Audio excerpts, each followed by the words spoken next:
ஓம் சாந்தி. 26/11/2024 காலை முரளி. ஓம் சாந்தி. பாப் தாதா, மதுவனம். சாராம்சம்: இனிய குழந்தைகளே, நீங்கள் திரிமூர்த்தி தந்தையின் குழந்தைகள். உங்களின் 3 செயற்பாடுகளை நீங்கள் நினைவு செய்ய வேண்டும்: ஸ்தாபித்தல், அழித்தல், பராமரித்தல். கேள்வி: சரீர உணர்வு என்ற தீவிர நோயினால் ஏற்படும் சேதம் என்ன? பதில்: 1. சரீர உணர்வுள்ளவர்கள் பொறாமை கொண்டிருக்கின்றார்கள். பொறாமையினால் அவர்கள் ஒருவரோடு ஒருவர் உவர் நீரை போன்று ஆகுகின்றனர். அவர்களால் அன்புடன் சேவை செய்ய முடிவதில்லை. அவர்கள் உள்ளே எரிந்து கொண்டிருப்பார்கள். 2. அவர்கள் கவனயீனமாக இருக்கின்றார்கள். மாயை அவர்களை பெருமளவு ஏமாற்றுகின்றாள். அவர்கள் முயற்சி செய்யும் பொழுது நம்பிக்கை இழப்பதால் கற்பதை நிறுத்திவிடுகின்றார்கள். 3. சரீர உணர்வினால் அவர்களின் இதயம் சுத்தமாக இருப்பதில்லை. அவர்களின் இதயம் அசுத்தமாக இருப்பதால் அவர்களால் பாபாவின் இதய சிம்மாசனத்தில் அமர முடிவதில்லை. 4. அவர்களின் மனோநிலை மாறுவதால் முகமும் மாறுகின்றது. ஓம் சாந்தி. தாரணைக்கான சாராம்சம்: 1.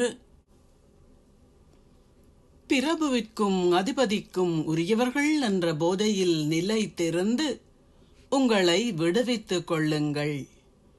எந்த பந்தனத்திலும் கட்டுண்டிருக்காதீர்கள். மாயையாகிய எலியையிட்டு மிக எச்சரிக்கையாக இருங்கள். உங்கள் மனதில் எவ்வித அசுர எண்ணங்களும் இருக்கக்கூடாது. 2.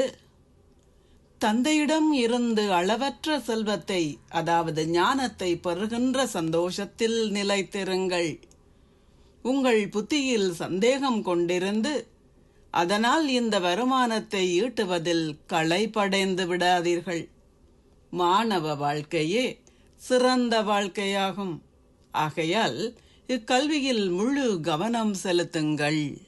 ஆசீர்வாதம்: நீங்கள் சதா விழிப்பாக இருப்பதன் மூலம் மாஸ்டர் முக்தியையும் ஜீவன் முக்தியையும் அருள்பவராக எல்லோருடைய எதிர்பார்ப்புகளையும் நிறைவேற்றுவீர்களாக.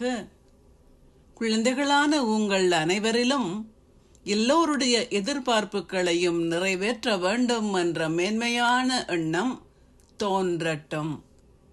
மக்கள் பிறப்பு இறப்பு என்ற சக்கரத்தில் இருந்து விடுபட விரும்புகின்றார்கள். ஆகவே அவர்கள் அந்த அனுபவத்தை பெறச் செய்யுங்கள். அதை செய்வதற்கு உங்கள் சதோபிரதான் அதிர்வலைகளால் மனித ஆத்மாக்களின் மனோபாவங்களையும் சுபாவங்களையும் மாற்றுங்கள்.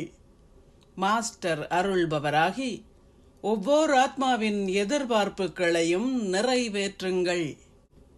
முக்தி மற்றும் ஜீவன் முக்தியின் தானத்தை செய்யுங்கள். இந்த பொறுப்பை பற்றிய உங்களின் விழிப்புணர்வானது உங்களை சதா விழிப்பாக வைத்திருக்கும். ஸ்லோகம்: உண்மையான கோப கோபியர்கள் முரளிதரரின் முரளியை கேட்கும்போது தமது சரீர உணர்வுகள் அனைத்தையும் மறந்திருப்பார்கள். ஓம் சாந்தி. நன்றிகள் பாபா.